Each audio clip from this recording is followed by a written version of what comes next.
Bien. Entonces, ayer habíamos quedado viendo la rabia. Habíamos visto sobre sus síntomas, pero no hablamos sobre lo que es el tratamiento y la prevención de la enfermedad.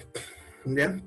Les había dicho que la tasa de mortalidad era altísima, del 99,9%. Eso significa que casi todas las personas que enferman de rabia fallecen. Más que todo porque el diagnóstico suele ser un momento en que ya no podemos hacer mucho, porque hay daño cerebral. Entonces, el tratamiento de la rabia está más dirigido a prevenir su avance. Ahora, como les mencionaba ayer, hubieron 7 casos que se curaron. ¿Ya?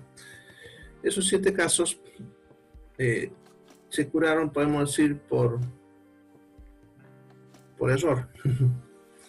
¿Ya? Son pacientes que estando en la fase de encefalitis aguda, o sea, la etapa anterior a la encefalitis rápida, se les colocó en coma inducido. Digamos nosotros coma inducido cuando al paciente le colocamos anestésicos generales para meterle en estado de coma de forma artificial. O sea, podemos decir, a propósito, hacemos que entre en coma. Se llama coma inducido. ¿Ya? Pero se los metieron en ese estado de coma inducido pensando que era otra patología, ¿no? Entonces, al entrar en ese estado de coma, interesantemente, cuando despertaban del estado de coma, ya habían desaparecido los síntomas ya, de la rabia incluso. ¿Ya? Por lo tanto, actualmente, lo que se cree que puede ser la solución es colocar a estos pacientes en coma inducido tempranamente. ¿Ya? El problema es que otra vez es difícil saber si eso no es rabia y por lo tanto no se sabe con precisión a quiénes poner en coma inducido y a quiénes no. O sea, no se puede saber eso. Y entonces, por eso han sido más que todo como casualidades, ¿no?, que han llevado a que los pacientes hayan curado. De todas maneras, eso ya nos da un camino a lo que puede ser la cura de la rabia.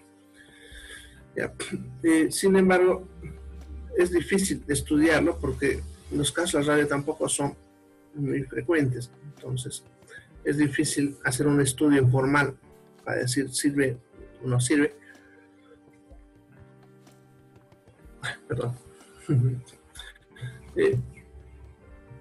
Y además, pues, cuando ya diagnosticamos, pues, ya generalmente es tarde, ¿no? Así ya no hay tiempo para aprobarlo. Ese problema que lo hace difícil poder hacer un estudio para determinar cómo se puede usar el coma inducido en el tratamiento de la rabia.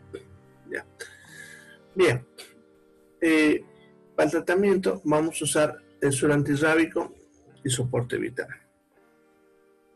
El suero antirrábico va a funcionar siempre y cuando todavía no haya daño cerebral. ¿Ya? Y bueno, y volvemos a lo que decía hace rato. No sabemos cuándo empezar a usar el suero antirrábico para que funcione. ¿Ya? Entonces, lo que hacemos es la prevención. ¿Ya? ¿Cómo vamos a actuar en la fase de prevención para evitar que la rabia llegue al punto de dañar el cerebro? ¿Ya? Lo primero, cuando ha sido una persona mordida por un animal, ya no importa cuál, como decía ayer, no se puede saber cuáles son intermedios y cuáles son terminales. Entonces, lo primero que hay que hacer es lavar la herida con jabón de lejía. Por si acaso, el jabón de lejía es el jabón que usamos para lavar ropa, ese jabón blanco, ya ese le llaman Radical, Bolívar, ese jabón es el jabón de lejía. ¿Ya? Eso les digo porque a veces se van a buscar donde los curanderos, porque en la farmacia no te dicen que es el jabón de lejía, y la gente se vuelve loca buscándolo, pero es el jabón común de lavar ropa, eso por si acaso, ¿no? Para que no estén como locos buscando. Bien, con ese jabón hay que lavar. No sirve otro jabón por si acaso, no sirve el de jaboncillos ni detergente, tiene que ser el jabón de lejía, ya que se ha visto que este jabón inactiva al virus de la rabia. Entonces, cuando una persona ha sido mordida, ya cuanto más se lo lave con este jabón, menos es la probabilidad de la que la persona enferme de rabia. ¿Ya? Entonces es importante. Incluso fíjense, si la casa no ha lavado, cuando llegan de nosotros, lo volvemos a lavar con jabón de lejía para garantizar, ¿no? Ya incluso en el centro de salud lo hacemos mejor porque lo anestesiamos y le metemos hasta lo más adentro de la herida para que reduzcamos bastante el riesgo de la enfermedad. ¿Ya? Lo primero entonces que hay que hacer. ¿Ya? Luego, fíjense, si la mordedura ha ocurrido en cabeza, cuello, manos o pies, acuérdense que les decía que cuando la mordedura ha sido en esos puntos, va a evolucionar rápido. Entonces no va a haber tiempo para que la vacuna funcione. Entonces, este tipo de pacientes vamos a colocarle el suero antirrábico. ¿Ya? A eso es porque no va a haber tiempo para poder actuar. Entonces a eso se le pone el suero antirrábico de entrada. Claro que siempre el suero antirrábico hay que hacer prueba a ver si no es alérgico, porque podemos resultar alérgicos al suero antirrábico. ¿Ya? Si no es, le colocamos. ¿Ya? Y luego empezamos la vacunación. ¿Ya? La vacunación se coloca a todas las personas que han sido mordidas por un animal o han tenido una herida y han entrado en contacto con la saliva del animal. Ya, esas personas tienen que vacunarse. Ya son 5 dosis. Ya la dosis inicial, al primer día, al tercer día, al quinto, al séptimo día. ¿Ya? Una vez que cumple con la vacuna, ya el cuerpo va a empezar a armar anticuerpos y por más que el virus ya haya entrado, nuestros anticuerpos van a actuar destruyendo al virus, ¿no? Entonces, así el paciente no llega a enfermar aun cuando el virus haya ingresado en su organismo. ¿Ya? Entonces, la clave está vacunar lo más rápidamente posible y si ha ocurrido, como están viendo en cabeza, cuello, manos o pies, usar el suero antirrábico. Así frenamos el virus antes de que produzca el daño. ¿Ya? Bien, esa es la forma como vamos a actuar los pacientes. ¿Ya? En ciertas circunstancias se pudiese analizar al animal, ¿no? Sin embargo, lo que pasa es que hay temporadas en las que hay brotes y cuando hay un brote se vacuna a todo el mundo, como estamos aquí ahorita haciendo, ¿ya? Porque ha habido un brote el año pasado, entonces ahora todo el mundo se vacuna. Sin embargo, cuando por un largo periodo de tiempo no ha habido brotes, entonces no se vacuna a todas las personas, ¿ya? Solamente se vacuna a los que han sido mordidos en cabeza, cara, cuello, manos y pies, ¿no? Y nosotros lo que se hace es observar al animal, si se puede, ¿no? Si se lo ha capturado al animal o es de alguna casita, se lo amarra o se lo enjaula y se observa por 10 días. Ya, a los 10 días fallece, si es que tenía rabia. Entonces se observa ese tiempo, y si ese tiempo el animal enferma o muere, ya se vacuna a la persona mordida, ¿no? Se la vacuna. Si en ese tiempo, a los 10 días, el animal está bien, sano, no es necesario vacunar a la persona, ¿no? Entonces, pero eso se hace, como digo, en temporadas en las que no hay brotes. ¿Ya? Como el año pasado en brote aquí, vamos a estar por lo menos un año más con vacuna todas. ¿Ya? En algunos casos especiales, cuando hay mucha duda, a los animalitos se les estudia el cerebro. ¿Ya? Para eso hay que sacrificarlo y se manda la cabeza a patología y ellos miran el cerebro buscando unas estructuras llamadas corpúsculos de Negri. Y si aparece esto, confirma la rabia y se procede a vacunar y todo lo demás, ¿no? Bien, entonces esa sería la conducta con la rabia. Vamos a ver ahora los virus productores de diarrea. ¿Ya? Todos esos virus que ven en la pizarra son virus que se van a transmitir por vía fecal oral. Ya van a entrar a través de la boca en alimentos contaminados y salen en las heces, ¿no? De tal manera que cuando las personas no se lavan las manos después de ir al baño, mueven al virus algún alimento y de ahí se produce el contagio, ¿ya? Son 4 los más importantes, ¿ya? Los que están ahí viendo en la pizarra. El rotavirus es uno de los más productores de diarreas, rotavirus, el adenovirus, ¿ya? El norovirus, que también se le llama virus de Norwalk o Norwalk-Like, ¿ya? Y el coronavirus, ¿ya? La familia de coronavirus, por si acaso, pues aquí vemos familias de virus. Bien, de esos, como decía, el que más comúnmente produce diarreas es el rotavirus, principalmente en niños pequeños, y es una de las principales causas de mortalidad por deshidratación en niños menores de 1 año. ¿Ya? Por eso se ha vuelto importante la vacunación contra el rotavirus en niños menores de 1 año. Bueno, eso ahorita vamos a hablar.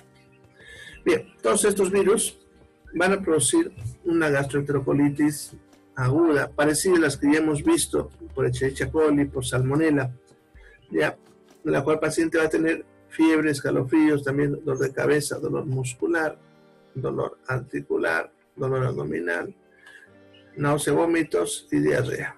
¿Ya? O sea, se puede tranquilamente confundir con Salmonella, con Escherichia coli, incluso en pacientes con cólera que todavía no están con la diarrea blanca que habíamos hablado, ¿no? Entonces se puede confundir con cualquiera de esos.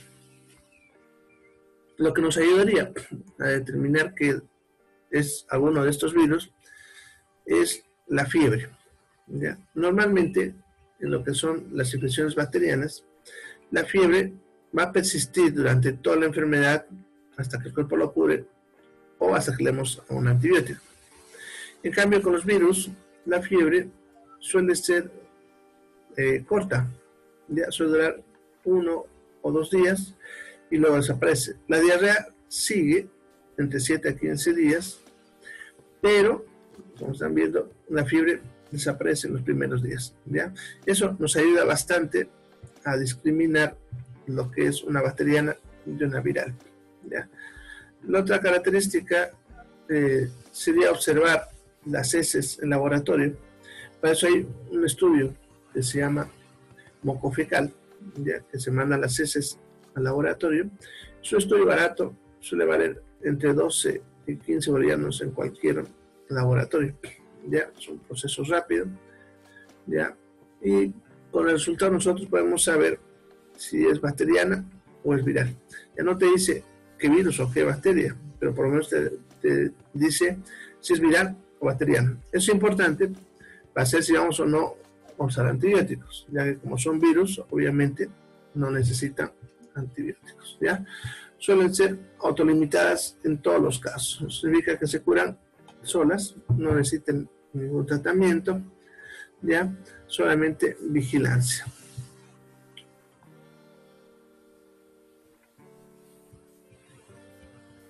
¿Ya? Entonces, para eso veremos esta partecita de acá. Y entonces, ¿cómo se va a curar sola? El tratamiento será sintomático. Eso significa que si está con fiebre le daremos paracetamol, ibuprofeno o alguno de esos. Ya, si hay dolor cólico, algún espasmódico, antiespasmódico, como el Viadil, Sertal. Si está vomitando, algo para los vómitos, como la domperidona, la metoclopramida, ¿ya? Solamente aliviar esos síntomas.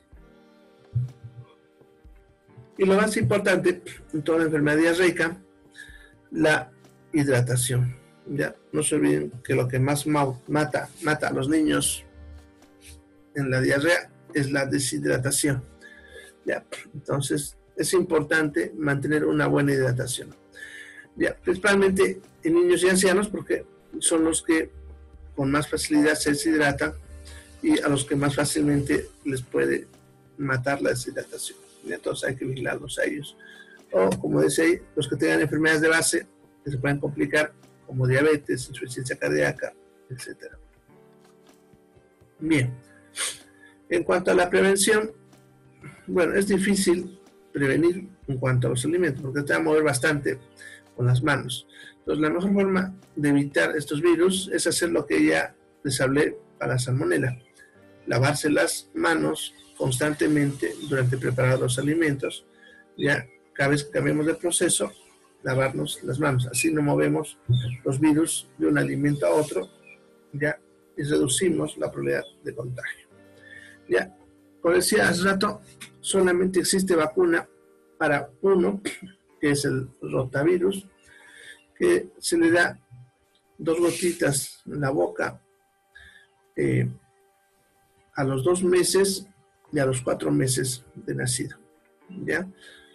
En cuanto a esta vacuna, cuando se da la vacuna la primera vez, a los 2 meses del niño, le puede producir una diarreíta que le va a durar 1 o 2 veces, no estamos hablando ni siquiera, fíjense, de días, sino unas 2 deposiciones diarreicas, que a veces incluso viene con manchitas de sangre, ¿ya? Eso es normal de la vacuna, pero es importante avisarlo porque la madre o el padre se asustan cuando ven que defeca un poquito de sangre. Ya, eso es normal en la primera dosis. A veces le puede venir un poco de cólicos, un poco de fiebrecita, y para eso le damos paracetamol, ¿ya? Y algún antiespasmódico como el Viadil, si es que tiene cólicos. Si no, no se usa, ¿no? Entonces solamente dependiendo de qué reacción tenga la vacuna. Ya, pero como decía, solamente es la primera dosis a los 2 meses. En la de los 4 meses ya no pasa nada ya.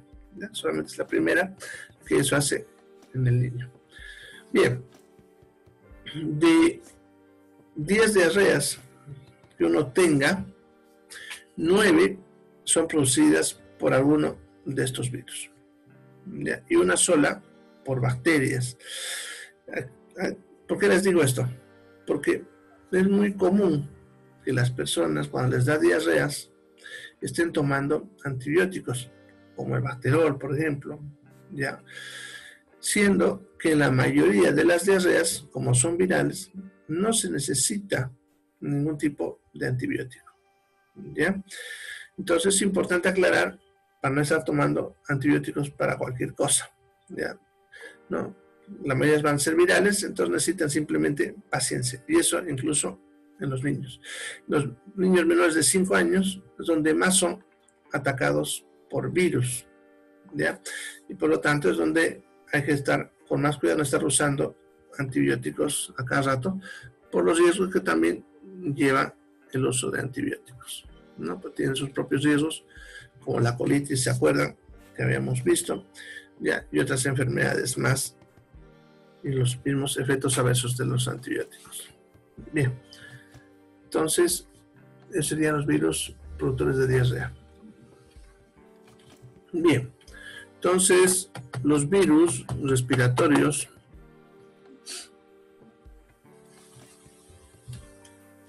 ya sería el adenovirus, como ven ahí en la pizarra, adenovirus, el rinovirus, el coronavirus, el virus de la influenza, de la parainfluenza y el sincitial respiratorio. ¿Ya?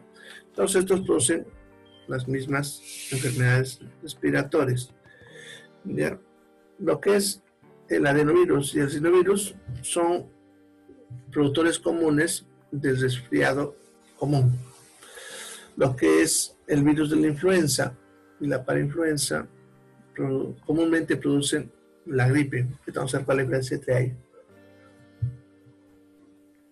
Lo que son el coronavirus, la influenza y el sincitial respiratorio pueden producir neumonías y bronquitis agudas, ¿no? Y como han escuchado hablar últimamente, el coronavirus puede también producir algunas complicaciones como coagulación intravascular diseminada. ¿Ya? Bien, entonces todos esos serían los virus, producen las mismas enfermedades que vamos a ver ahorita. Vamos a ponerlas acá.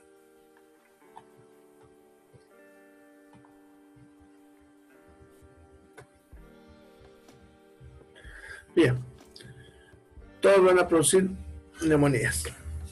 ¿Ya? Y en este caso, los síntomas serán igual a lo que vimos cuando hablamos del estreptococo.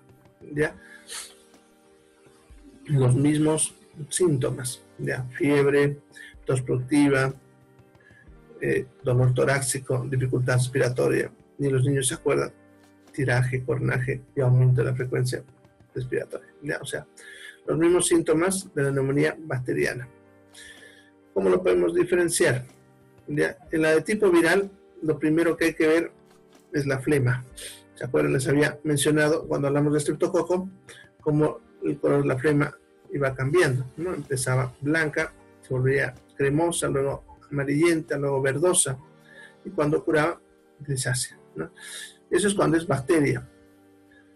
Cuando es virus, la flema se mantiene transparente o blanca, ¿ya? La flema no va a cambiar a amarilla ni a verde, ¿ya? Entonces eso nos tiene que decir que es viral, ¿ya? El hecho de que la flema se mantenga transparente o blanca, ¿ya? Lo que sí también hay que entender que cuando una persona sufre un ataque por virus de estos tipos, también está susceptible a que las bacterias aprovechen y ataquen también los pulmones. O sea, puede tener un paciente que empiece con un cuadro viral y se complique con un cuadro bacteriano, ¿ya? Entonces hay que estar atento a la flema. Mientras la flema está blanca o transparente, eso es solamente viral y eso va a curar solo, ¿ya? Simplemente es paciencia. ¿Listo? Bien. Luego también podemos tener las iras, que son las mismas también que vimos cuando hablamos de estreptococo, ya, o estafilococo, ¿no? El paciente va a tener fiebre, tos productiva, dolor de garganta. En este caso sí, cuando es virus, puede aumentar el prurito faríngeo. Eso significa que pica la garganta. La tos puede ser seca o suele ser una tos con poca flema y suele ser blanca o transparente, no se olviden, ya que si es amarillenta verdosa es bacteria, ¿ya? Entonces, un paciente que está con fiebrecita, dolor de garganta, está tosiendo, esa tos es seca o poca flemita blanca y transparente, eso es un virus, ¿no? Como los que hemos visto ahorita. Va a curarse también solo después de unos días. Luego estaría lo que son las bronquitis agudas y las bronquiolitis. Esto es cuando el virus ataca los bronquios y va a producir un cuadro muy parecido al asma, pero para diferenciarlo hay que tener en cuenta que este caso ya es viral y es un solo episodio. En cambio, el asma va a tener episodios todo el tiempo, ya que es crónico. Eso es importante para diferenciarlo. Además, el asma no viene con fiebre. Este sí va a venir con fiebre. ¿Ya? El paciente va a tener fiebre, va a estar con tos productiva en pequeña cantidad, o sea, va a botar poca cantidad de flema, le va a costar respirar, es la dificultad respiratoria o la disnea que dice. Característicamente, cuando respira, tiene un silbidito, ¿ya? El cual silba el pecho, ¿ya? Se escucha un silbito principalmente al momento que él bota el aire, ¿ya? O sea, cuando mete el aire no se escucha mucho, pero cuando él bota, al final realmente se escucha un pequeño silbidito, ¿ya? Que en algunos pacientes se escucha a simple vista y sin acercarse incluso, y en algunos, usando el estetoscopio, se escucha, ¿no? También podemos tener los roncos, que es lo que le decimos como gatito, cuando escuchar lo que dice la gente, ya que suena su pecho como gato, esos son los roncos, ¿ya? Esos serían indicativos de bronquitis o bronquiolitis, ¿ya? Si es menor de un año, hay que sospechar más de bronquiolitis, ¿ya? Si es mayor de un año, de bronquitis aguda, ¿ya? Bien, en este caso, lo que nos va a hacer diferenciar de lo que es el asma es el tiempo, la cantidad de episodios. El asma no hay fiebre, ¿no? Y lo que nos va a diferenciar de las bacterias será la flema, que será blanca, transparente y no amarillenta, y generalmente la fiebre dura el primer, segundo día y luego desaparece, ¿ya? Bien, eso sería lo que es la bronquitis o bronquiolitis. Bueno, ahí estaba la mano. Bien, otra enfermedad que produce es el resfriado común. Y esta es la enfermedad que más comúnmente producen estos virus.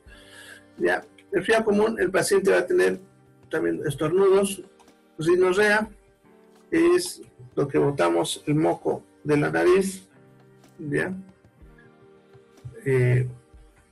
Pero le decimos rinorrea cuando chorrea harto, ¿no? La gente dice como agüita me está chorreando, entonces cuando botea harto en la nariz, a eso vamos a llamar rinorrea, ¿ya? Pueden tener dolor de cabeza, ruido nasal muy frecuente, pican la nariz, no escuece, ojos llorosos, como están viendo, puede picar en la garganta, puede estar con ronquera, tos, cansancio y fiebre. Realmente es leve esa sintomatología, tolerable, y el paciente puede desarrollar sus actividades, aunque incómodo, pero puede desarrollarlo. ¿Ya? Eso es clave para diferenciar de la gripe. ¿Ya? Dura poco tiempo, generalmente de 1 a 5 días, lo más común unos 3 días, en la mayoría de los casos. Como están viendo, son síntomas leves y el paciente puede desarrollar sus actividades. Es importante para diferenciar el resfriado común de la gripe, ¿ya? Bien, la gripe podemos decir que es parecida, pero todo es más intenso. Va a tener intensa fiebre, intenso dolor muscular, intenso dolor articular. Va a tener dolor de garganta, es la odinofagia, ya le va a doler la garganta, ¿no? Tos intensa, también puede ser seca o con poca flema, blanca o transparente. Ya hay rinorrea con congestión nasal, eso significa que está botando bastante moco de la nariz, pero su nariz la siente tapada de su congestión nasal. Va a lagrimear bastante, va a tener astenia, que es ganas de no hacer nada, ¿ya? Se va a quejar de dolor retroocular, parecido a lo que hablamos del dengue. Puede quejarse del dolor retroesternal, aquí en el pecho, le va a doler, ¿ya? Dificultad respiratoria, aeropatías, principalmente en la región cervical, ganglios, bolitas, ¿no? En esa zona. Va a haber pérdida de apetito, ¿ya? Somnolencia, ¿ya? Insomnio, ¿no? Y dolor abdominal en algunos casos. Ya, dura más tiempo, como están viendo, de 7 a 15 días, y la clave para diferenciar del resfriado común es que es incapacitante. ¿Ya? O sea, esos síntomas son tan intensos que te va a dejar postrado, como decimos, no va a poder el paciente levantarse. Ya, eso es característico de la gripe. Dentro de los pacientes con gripe van a tener toda esa sintomatología. Ya, bien, están viendo. Las claves son la intensidad de los síntomas, ya, el tiempo de duración va a ser más largo en la gripe, más corto en el resfriado común, ya, que es incapacitante la gripe, el resfriado común no lo es, ya.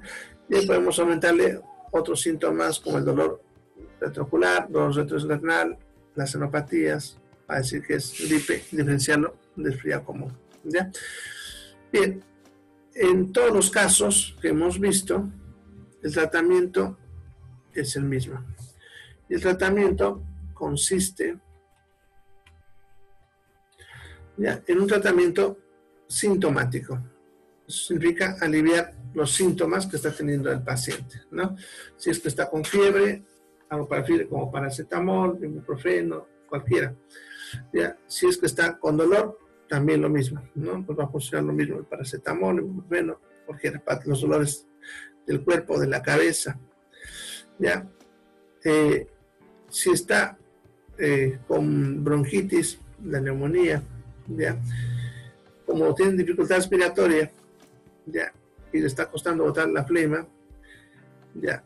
A estos pacientes conviene darle algún líquido o algún medicamento, perdón, que contenga expectorantes, mucolíticos y de repente antitusivos, ¿no? Para ayudar a aliviar el dolor.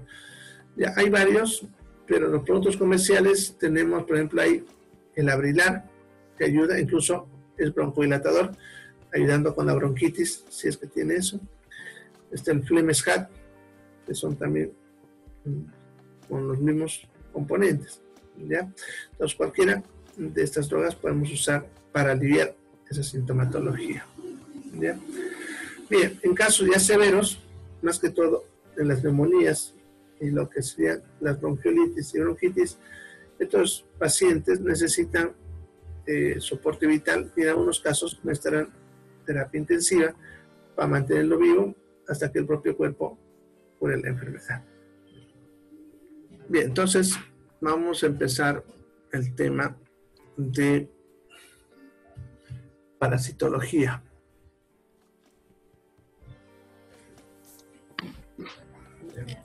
Bien, parasitología es la ciencia que estudia a los parásitos, ¿no? ¿Qué es un parásito? Le llamamos parasitosis a una relación simbiótica.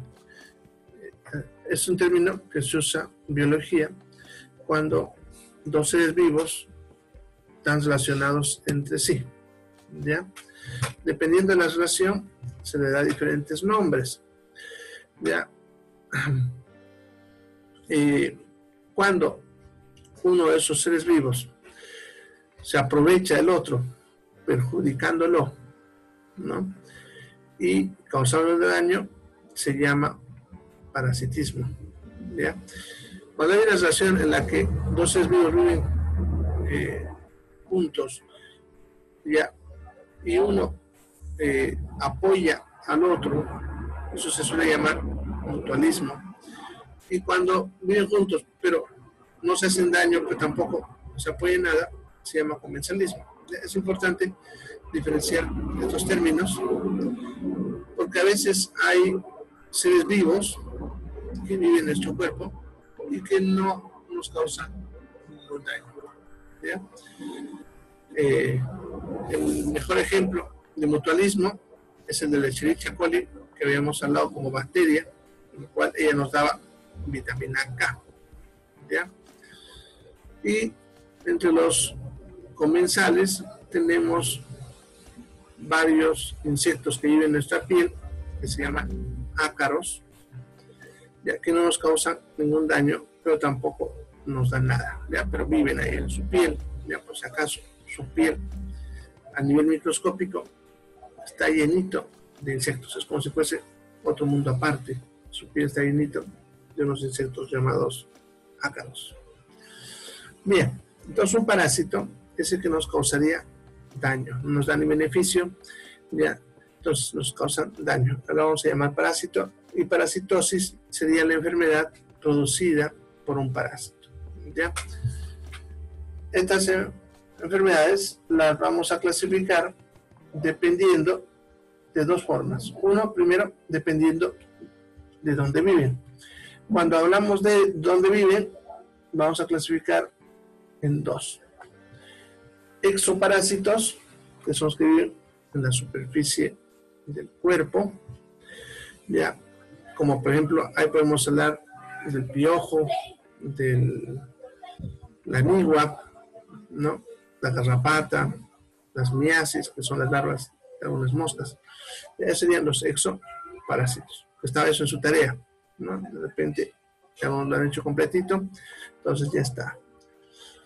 Y los endoparásitos son los que viven dentro del cuerpo, ¿ya? Los endoparásitos son los que van a ingresar a nuestro organismo y pueden localizarse dentro de nuestro cuerpo en 3 lugares, y dependiendo de eso también se les va a llamar.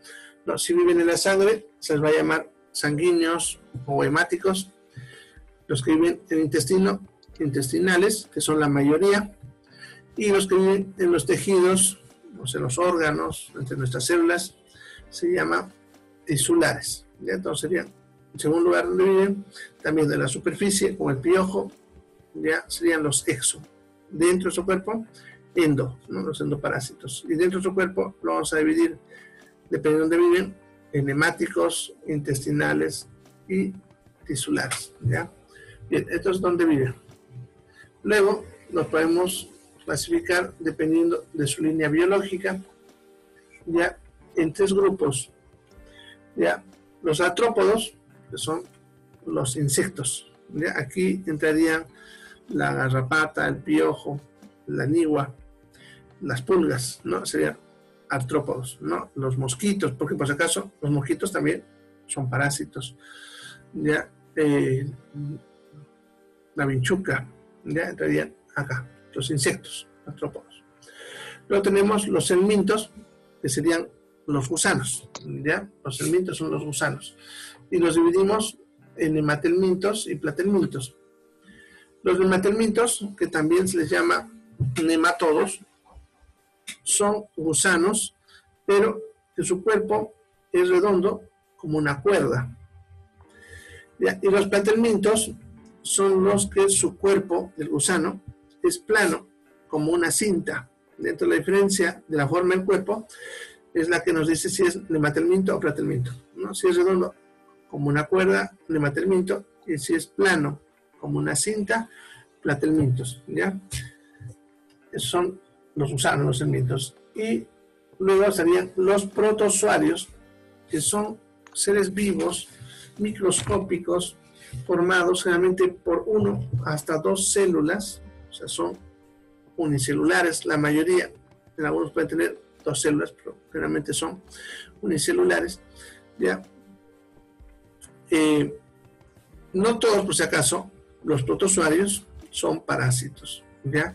Ya que el protozoario es un tipo de ser vivo bien abundante en la naturaleza y se encuentra en el agua y otras cosas viviendo normalmente, pero no todos nos causan daño, y eso también hay que diferenciar, ¿ya? De los protozoarios los podemos subdividir dependiendo de su cuerpo y cómo se mueven en 3 grupos. Están viendo los ciliados, que serían los que tienen cilios, si se acuerdan cuando hablamos de virulencia, les decía que como pelitos que salen del cuerpo. Los flagelados, que tienen una colita, se acuerdan, para poder nadar, que también les había mencionado cuando hablamos de virulencia. Y los ameboideos, que son los que no tienen ni cilios ni flagelos, pero se mueven retorciendo su cuerpo, ¿ya? Bien, esos serían los 3 tipos de protozoarios, ¿ya? Bien, tal vez entre los más famosos de este grupo, para que se den cuenta más o menos de qué estamos hablando, estaría la entamoeba histolítica, ¿ya? La famosa ameba que todo el mundo habla, ¿ya? Bien, así los clasificamos, y por esos grupos vamos a ir avanzando, ¿ya? Entonces, por ejemplo, vamos a ver primero protozoarios intestinales, ¿no? O sea, en base a la línea biológica, protozoarios, y en base a dónde viven, que sería el intestino, ¿no? Entonces, vamos a empezar con protozoarios intestinales. Entonces, estos protozoarios, los protozoarios intestinales, son la entamoeba histolítica, ya, la Giardia lamblia. De estos, todos van a producir los mismos síntomas. Todos se contagian de la misma manera, por eso están en uno solo, toditos, ¿Ya? Vamos a hablar ahorita primero lo que es general para todos, y de ahí les voy a decir qué características pudiese tener alguno diferente. ¿Ya? Bien, entonces todos se van a transmitir por la vía fecal oral. ¿Ya?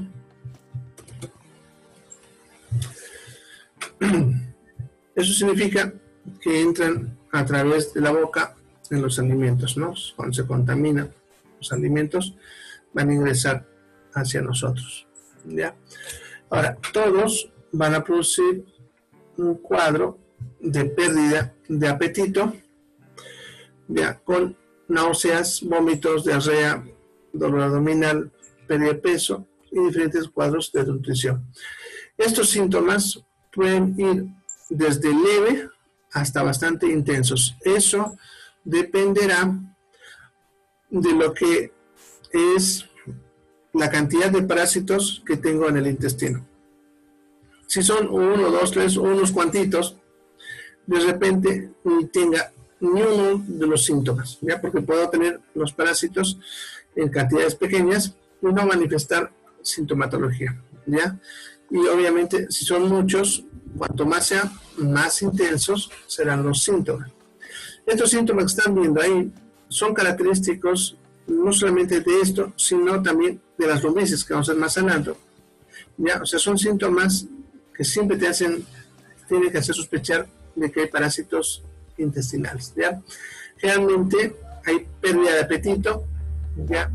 Puede haber dolor abdominal. Generalmente son los dos síntomas que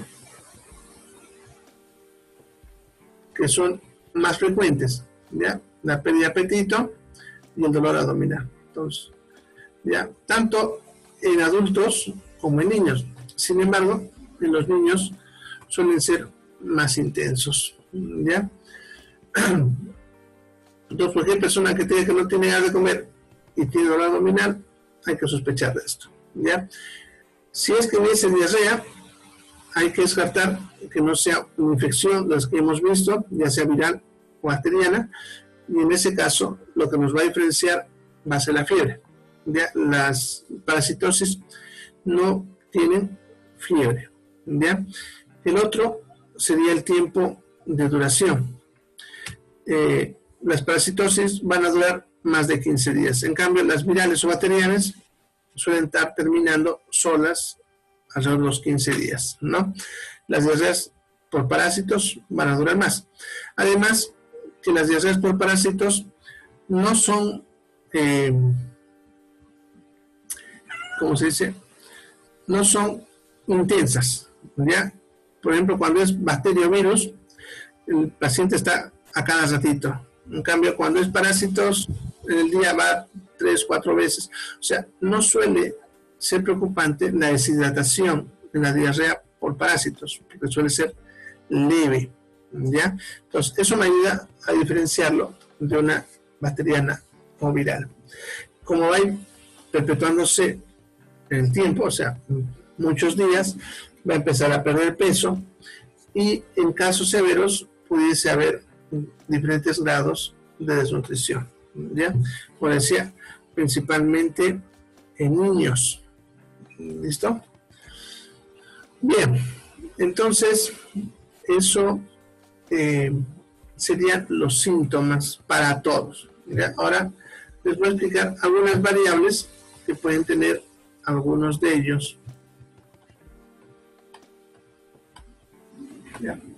Bien, la primera, la entamoeba histolítica, puede venir, además de todo lo que han visto ahorita, puede venir con disentería. ¿Ya? Puede tener disentería, que eso es diarrea con sangre. ¿Ya? ¿Se acuerdan cuando hablaba de Salmonella y Shigella? Y les dije que todo paciente que tiene fiebre y disentería, el primer sospechoso es la Salmonella, ¿no? Ahora, si solamente es disentería sin fiebre, el primer sospechoso es la entamoeba histolítica, ya, esta de acá, ¿ya? Pues esa es la clave para diferenciarlo. ¿ya? Disentería con fiebre, salmonela o shigella. Sin fiebre, tetamueva, historética. ¿Ya? La Yardelambia suele producir síndrome de malabsorción. O sea, además de los otros síntomas, este produce síndrome de malabsorción. Eso es que no se absorben bien los alimentos. Lo que pasa es que la Yardelambia es un parásito que tiene como una ventosa y se pega con las paredes del intestino, haciendo que, podemos decir, la superficie del intestino quede tapada y no le deja absorber los alimentos, ¿ya? El síndrome de malabsorción lo reconocemos porque el paciente, cuando defeca, ya sus heces flotan, ya. Se puede ver también en algunos pacientes como si hubiese aceite flotando en la taza, ya. A veces en cantidades así como una sopa, así, harto aceite, ¿no? Y en algunos, algo bien leve, que solamente se ve en el agua, algo así como un arcoíris. No sé, una vez han visto el aceite flotando en el agua, cuando es muy delgadita la capa, forma como un arcoíris, unas capitas de colores. Ya, si uno ve eso es síndrome de malabsorción y puede ser producida por este parásito. Lo que es el Chilomastis mesnili y el Endolimas nana no suelen verse en la ciudad, ¿ya? Estos se suelen ver generalmente en el campo y está asociado a consumo de agua no potable, agua de río, agua de pozo, ¿ya? Suelen producir un cuadro leve, ya, suave, en el cual el paciente a veces tiene diarreitas por 1 o 2 días y luego se estreñe. Está estreñido también 1 o 2 días y luego le da diarrea y así, suele estar momentos con diarrea, momentos con estreñimiento, así. Y incluso, como suele ser tan leve, algunos pueden tranquilamente seguir con esto hasta que en algún momento le hacemos una pruebita y ahí nos salen esos parásitos. Bien, esos son los verdaderos patógenos, ¿ya? Lo que son el Balantidium coli, Blastocystis omini y sus porabelli y el Cryptosporidium son parásitos que normalmente no nos atacan. Es más, el Balantidium coli, por ejemplo, es muy común encontrarlo en las heces de personas sanas, ¿ya? O sea, no son considerados en sí parásitos, sino comensales. Sin embargo, en los últimos años han empezado a adquirir importancia porque han empezado a atacar, ¿ya? Más que todo a personas con inmunosupresión, ¿ya? Estamos hablando de pacientes con VIH, con pacientes con SIDA, ¿ya? En una persona que no tenga SIDA, ver cualquiera de estos 4, principalmente el Balantidium coli, es común y no necesita tratamiento, ¿ya? Pero un paciente con SIDA es importante tratarlo porque les va a producir unas diarreas que puede terminar matándolo o debilitándolo al paciente, ¿ya? Entonces, están dentro del grupo de lo que se conoce como enfermedades emergentes y está en relación, como decía, a pacientes con inmunosupresión, ¿ya? O inmunosuficiencia, ¿ya? Bien, entonces esas serían las características de cada uno. En cuanto al tratamiento, para cualquiera tratamiento es el mismo. Podemos usar cualquiera de esas 3 drogas que ven. Yo prefiero el metronidazol, es más efectivo, ya, es económico, fácil de conseguir, etcétera, ¿ya? Se usa en adultos una tableta de 500 cada 8 horas por 5 días y con eso el paciente queda curado, ¿ya? Ahora, también podemos usar el tinidazol, que es una alternativa. El tinidazol, sus efectos adversos son más comunes, por eso yo prefiero no usarlos. Sin embargo, a veces en pacientes que vemos que no van a consumir sus drogas, conviene, porque el tinidazol solamente es una dosis, una tableta y ya es más costosa, ¿ya? Y como decía, con más efectos adversos. Por eso yo prefiero no usarlo. Pero cuando veo que hay pacientes de esos que no van a tomar sus medicamentos, ¿no ve? Esos que tienen cara de que uno les da 15 tabletas y te miran con que para qué tanto, entonces mejor un tinidazol, ¿ya? Aunque haya efectos adversos, pero va a curar de una. ¿Listo? Bien, el tinidazol es una alternativa para pacientes que por algún motivo no pueden tomar alguno de los otros dos. Bueno, con eso cura en un 100%. Ya, por suerte, no son resistentes, así que podemos usar tranquilamente cualquiera de estas drogas. Bueno, vamos a pasar a otro grupo entonces. Esos serán, no se olviden, los protozoarios intestinales. ¿Ya? Vamos a irnos ahora a protozoarios sanguíneos. Ahí, protozoario sanguíneo. ¿Ya? Bien, y vamos a empezar con el género Plasmodium. Vamos a irnos a lo que es Plasmodium. ¿Ya? Estos parásitos viven en la sangre, no se olviden, por eso son parásitos sanguíneos o hemáticos. ¿Ya? El Plasmodium SP son varios parásitos, entre los cuales tenemos el Plasmodium ovale, Plasmodium vivax, Plasmodium falciparum y el Plasmodium malariae. ¿Ya? Todos estos producen la enfermedad de la malaria o el paludismo. ¿Ya? La enfermedad se llama malaria o paludismo, es la misma enfermedad. Esta enfermedad va a tener los siguientes síntomas. El paciente va a tener fiebre, o escalofríos, ¿no? Cefalea, dolor muscular, dolor articular, náuseas y vómitos, ¿ya? Hasta ahí, eso se puede confundir con cualquiera de las que hemos visto, ¿ya? La clave para saber qué es malaria o paludismo está en que esta enfermedad se presenta en ciclos o en episodios, como dice ahí. ¿Ya? O sea, todos estos síntomas de fiebre, escalofrío y náuseas no están todo el tiempo, como en las otras enfermedades. ¿Ya?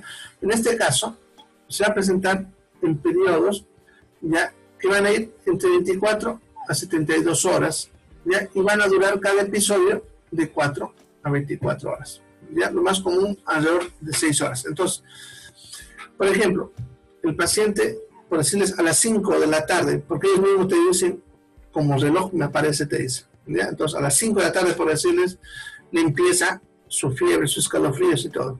Ya está así, pongámosle, hasta las 9 de la noche, sin parar, con fiebre, con todo. Y así como vino a las 9 de la noche, por decir, de un momento para otro, ¡pum!, se va la fiebre, y otra vez está como si no haya pasado nada, tranquilo, otra vez le fue la fiebre y todo, y está bien.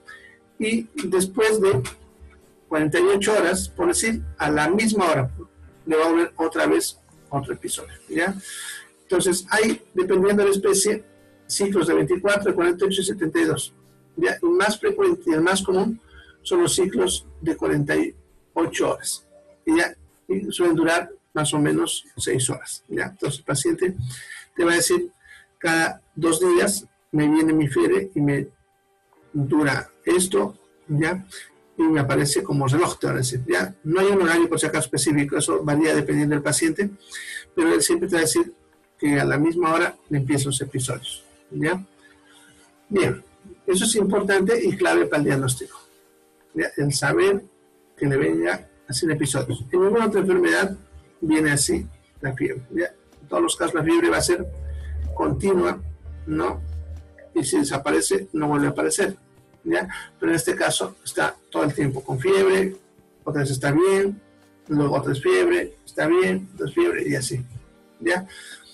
En algunos casos, las fiebres, los episodios pueden durar muy poquito tiempo, incluso a veces menos de 4 horas. En la mayoría dura, como decía, 6, pero puede haber casos de esos, los que duren muy poco y con periodos largos. Y esos pacientes a veces ni siquiera van a ser atendidos porque no lo toman mucha importancia. ¿Ya? Bien, cuando se ha prolongado el tiempo, pues, o sea, cuanto más tiempo va pasando, vamos a tener anemia. ¿Y por qué anemia? Porque este parásito vive dentro del glóbulo rojo. Entonces invade el glóbulo rojo, se reproduce dentro del glóbulo rojo hasta que alcanza una cantidad y matan al glóbulo rojo. Cuando muere el glóbulo rojo, sale la sangre. Ahí es donde ocurre la fiebre. Y ni bien quedan libres, estos parásitos buscan rápidamente otro glóbulo rojo. Algunos son capturados por nuestro sistema de defensa y otros llegan a otros glóbulos rojos y los invaden para volver otra vez a producir el mismo ciclo. ¿Ya? Por lo tanto, cuanto más tiempo pasa, más parásitos tengo y por lo tanto cada ciclo van a morir más glóbulos rojos. Al principio no hay anemia porque nuestro cuerpo tiene muy buena capacidad para devolver los glóbulos rojos, pero conforme va pasando el tiempo, llega un punto en que sobrepasamos esta capacidad y entonces el paciente empieza a entrar en anemia, ya por pérdida de glóbulos rojos. Puede dañarse también el hígado, ¿ya? Y puede haber en algunos casos daño cerebral, cuando el parásito se va al hígado o al cerebro, que eso no es frecuente, pero puede pasar. Ya, generalmente este solamente vive en el glóbulo rojo.